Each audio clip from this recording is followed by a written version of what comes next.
Maharaj Prthu became as celebrated a king as Soma Raja, the king of the moon.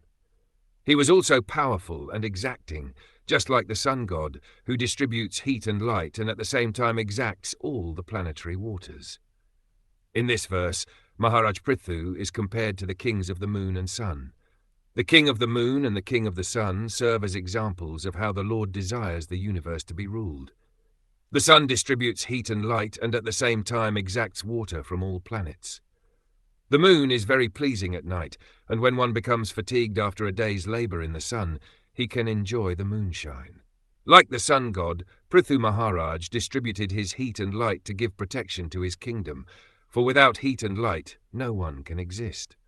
Similarly, Prthu Maharaj exacted taxes and gave such strong orders to the citizens and government that no one had the power to disobey him. On the other hand, he pleased everyone just like the moonshine.